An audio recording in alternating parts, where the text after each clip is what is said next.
Assalamualaikum warahmatullahi wabarakatuh. Sobat Harum yang berbahagia, yuk bergabung di Harum Channel yang informatif, edukatif, dan inovatif. Caranya gampang banget kok, klik subscribe dan bunyikan loncengnya, serta ikuti kami juga di akun media sosial kami, @harumchannel. Terima kasih. Ya Muhammad, ya Nabi, salam alaika, ya Rasul, salam alaika, ya Habib, salam alaika, salawatullah alaika, ya Nabi, salam alaika, ya...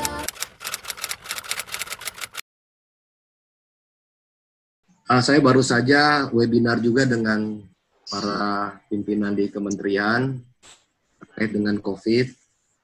Jadi informasi terakhir adalah Pusat Krisis Kesehatan sedang melakukan exercise juga dengan WHO yang memprediksi bahwa puncaknya itu terjadi di bulan Mei, puncak COVID ini. Kejadian artinya insiden atau penyakit yang baru. Dan akan diprediksi turun di bulan Juni.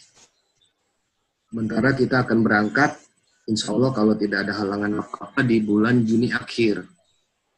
Dan mudah-mudahan exercise ini tepat, artinya tidak bergeser. Kalau tidak bergeser, tentunya ada hal-hal lain juga yang harus kita siapkan. Menjamin bahwa jamaah haji kita yang 221.000 itu betul-betul dinyatakan tidak terinfeksi COVID.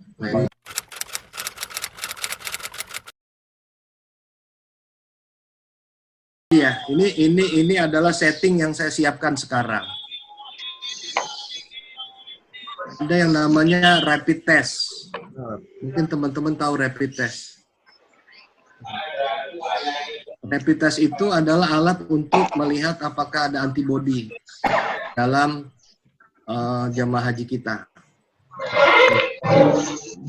Cuman persoalannya Pak, itu hanya ngelihat antibodi, belum ngelihat antigennya. Iya. Jadi antibodi itu adalah apa ya? Antibodi itu artinya tentara yang muncul di dalam tubuh kita. Kalau ada serangan dari luar, ibaratkan badan kita adalah negara, kemudian COVID itu adalah penyerang, maka ada antinya, antibodi namanya. Nah, antibodi ini hanya bisa dilihat dengan salah satu cara dilihat dengan rapid test. Ya Pak ya. Cuman untuk di rapid test ini harus ada kriterianya. Apa yang menjadi, nggak semua orang bisa seenaknya kita rapid test. Itu harus ada kriteria-kriterianya. Dari 221.000 itu kira-kira berapa estimasinya yang harus kita rapid? Rapid test itu bisa 2 kali diulang. Karena bisa jadi kalau ada musuh masuk, tentaranya baru sedikit keluar, belum terdeteksi antibodi tersebut. Maka diulang lagi. Yang bagus adalah mendeteksi langsung tentara musuh itu. Kalau kita ibaratkan virus itu adalah musuh. Identifikasi, ini musuh betul-betul COVID atau bukan. Ini settingnya. Settingnya seperti ini. Kemudian teman-teman kita nanti akan bekerja di embarkasi.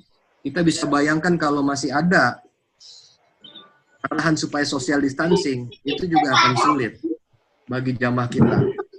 Jadi tadi pesan dari Pak Sekjen, saya tetap wait and see, melihat situasi di dunia gimana. Kemudian setting untuk pemeriksaan bebas coronavirus itu juga harus kita bicarakan, karena nanti juga terkait PCR yang harus dipakai. Harga PCR-nya mahal sekarang, Pak.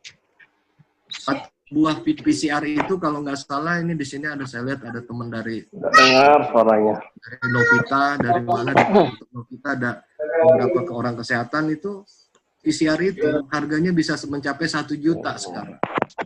Nah kalau itu semua di PCR 221.000, 221 miliar uang yang harus keluar.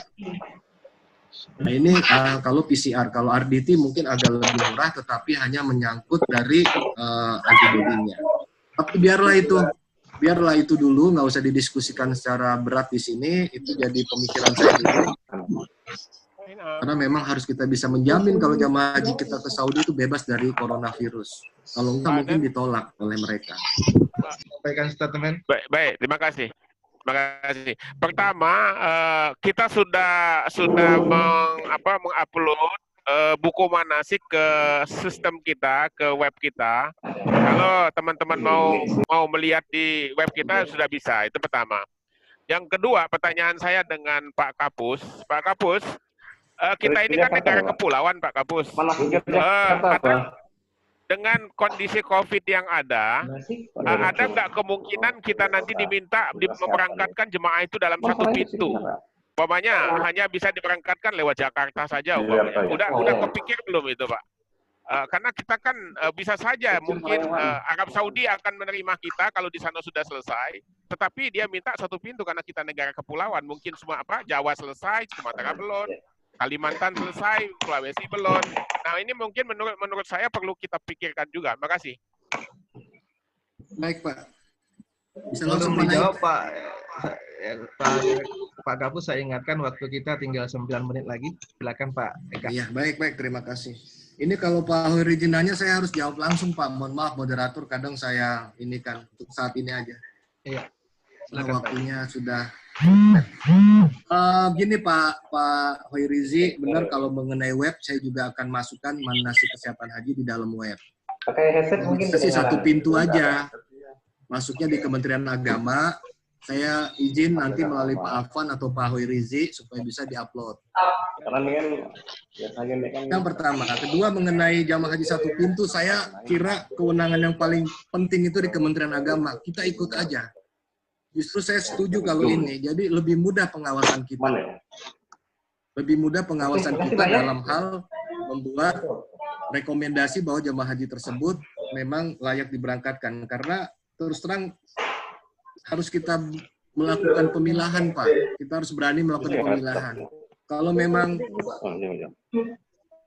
jamaah haji itu hanya bisa diberangkatkan setengah dari kuota, maka kita harus bisa tegas nyampein jamaah haji mana dulu. Apakah jamaah haji yang dari Jawa dulu atau embarkasi besar dahulu. Nah ini tentu punya efek psikologis juga terhadap jamaah haji yang tidak diberangkatkan pada tahun ini. Ya, seperti itu Pak Hoirizi. Jadi saya setuju aja, mau model apa, mau jamaah haji satu pintu, oke, mau 2 pintu juga boleh. Kita siapkan semuanya karena pada prinsipnya Kementerian Kesehatan itu adalah sebagai subsistem dari penyelenggaraan haji secara umum.